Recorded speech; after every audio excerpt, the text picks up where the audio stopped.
Namaku Rani, 26 tahun. Suamiku bernama Aris, 25 tahun. Suamiku adalah seorang supir truk. Alhamdulillah, semenjak kami menikah ekonomi kami lancar. Mas Aris adalah seorang yang bekerja keras. Setiap ada yang menyewa mobil, dia langsung sigap. Kami mempunyai rumah dan kendaraan pribadi. Akan tetapi kami belum mempunyai momongan. Aku berusaha sabar, berdoa setiap hari. Tapi dalam hatiku kadang ada rasa mengeluh. Karena aku selalu sendirian di rumah. Mas Aris jarang sekali pulang. 3 hari pergi, 1 hari di rumah. Itu pun pergi mancing. Hobi mancing itu tak bisa dikurangi. Sebagai istri, aku juga kadang butuh diperhatikan. Tak hanya dengan memberiku banyak uang tugas dia selesai. Tapi jika aku membahas hal itu, Mas Aris marah. Jadi aku tak berani lagi membahasnya. Kadang aku berpikir, apa aku tak semenarik itu di matanya? Ada sebuah kejadian yang membuat semua berubah. Saat itu Mas Aris pergi selama 4 hari. Sesampainya di rumah dia bilang, akan 2 hari full di rumah. Katanya ingin bermanjaan denganku. Mendengar itu aku merasa senang. Bagaimana tidak, dikasih banyak uang dan dimanja suami. Itu adalah rezeki para istri. Akan tetapi, tak lama dari janjinya, tiba-tiba handphonenya berdering. Dia mengangkat telepon, setelahnya dia bilang bahwa nanti sebelum duhur dia harus pergi lagi. Ada barang yang harus diantar ke Lampung. Mendengar itu, aku langsung merasa kecewa. Baru saja dia berjanji, tapi dia ingkari lagi. Setelah itu dia masuk kamar dan tidur. Tak lupa dia berpesan padaku untuk membangunkannya. Aku hanya mengiyakan ucapannya itu. Karena seumpama aku komplain pun justru akan menjadi keributan di antara kami. Jam 11 pun aku membangunkannya, dia mandi dan berberas. Setelahnya dia pamitan. Aku pun merasa kesal dengan kejadian ini. Setelah duhur, terdengar suara pintu diketuk. Aku pun membukanya, ternyata itu Dika. Dika adalah tetangga dekat rumah, dia adalah teman Mas Aris. Mas Aris jika pergi mancing pasti berduaan dengan Dika. Dia sering sekali main ke sini. Aku pun dekat juga. Dia menanyakan di mana Mas Aris. Aku pun menjawabnya dengan sewot. Melihat ekspresiku, dia tertawa. Dia tahu aku selalu begitu.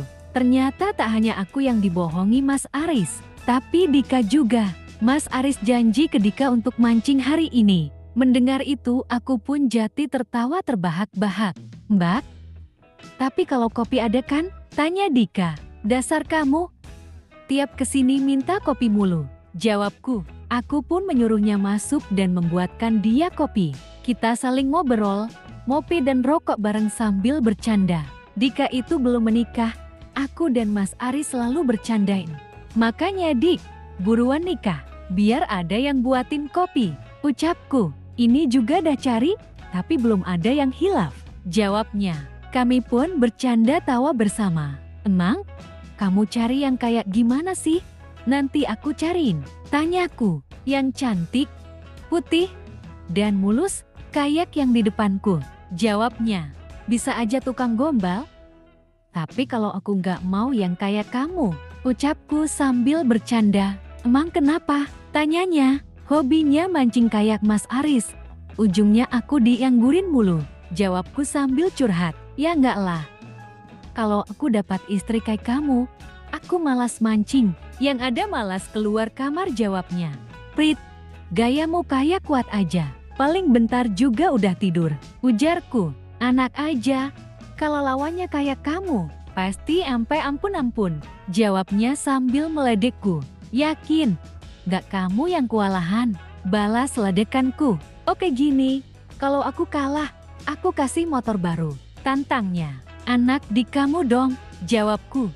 Obrolan kami makin gak karuan kesana kemari. Ah bilang aja gak berani, takut jejeritan ya. Ampun, udah, ucapnya sambil meledekku. Aku pun merasa kesal, terpancing dengan ucapannya.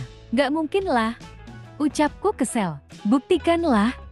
Takut ya, ledeknya lagi. Aku yang kesal menerima tantangannya. Ayo kita buktikan.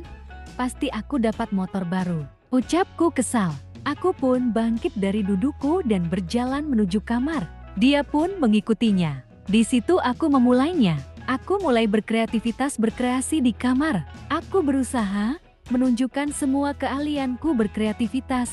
Aku yang sudah lama tidak menyalurkan kreativitasku. Begitu bersemangat, walaupun keringat membasahi semua badanku. Aku terus berkreasi kreativitas tanpa batas. Sudah 3 jam lamanya aku berkreativitas, tapi belum ada kata menyerah. Akhirnya aku menyerah. Tenagaku sudah terkuras habis. Aku pikir dia akan menertawakanku karena kegagalanku, tapi justru dia mengucapkan terima kasih kepadaku.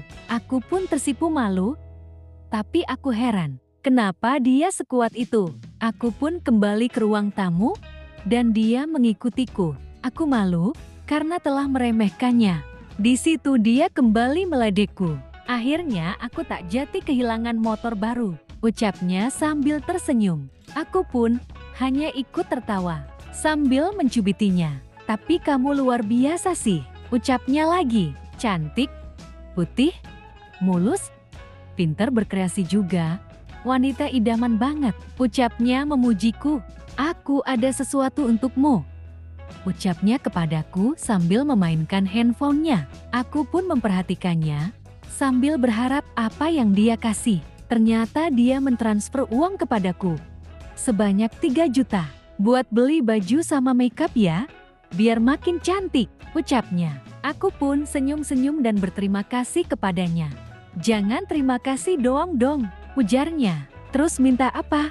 Jawabku. Aku belum menyelesaikan kreativitasku. Sedikit lagi ya, ujarnya. Aku pun menggeleng-geleng kepalaku sambil berucap capat. Tapi dia tetap meneruskan kegiatan kreativitas berkreasinya lagi. Dia berkreasi di ruang tamuku. Dia makin semangat berkreativitas dengan banyak gaya dan posisi.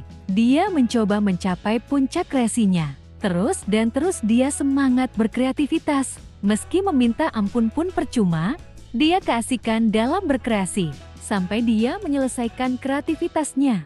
Setelah selesai dia berpamitan pulang dengan penuh senyum. Aku tak menghantarkan dia sampai pintu karena aku capek dan hanya bersandar di sofa ruang tamu. Sebelum pergi dia pun bilang, "Besok aku kesini lagi ya sayangku," ucapnya sambil tersenyum. Dan kejadian itu sering terulang. Mas Aris terus sibuk dengan pekerjaan dan hobinya. Aku pun tak mempermasalahkan itu. Aku tak pernah mengeluh lagi. Mas Aris senang karena aku begitu memahaminya, mengizinkan dia dengan hobinya, dan aku tak pernah lagi menuntutnya. Rumah tangga kami menjadi harmonis. Selesai. Kisah ini diceritakan langsung oleh narasumber. Ini adalah kisah kehidupan yang dia alami. Semua nama tokoh di cerita ini telah disamarkan. Jika ada kesamaan nama dan kejadian itu hanya kebetulan. Kami tak tahu cerita ini nyata atau karangan narasumber. Anggap cerita ini sebuah hiburan semata.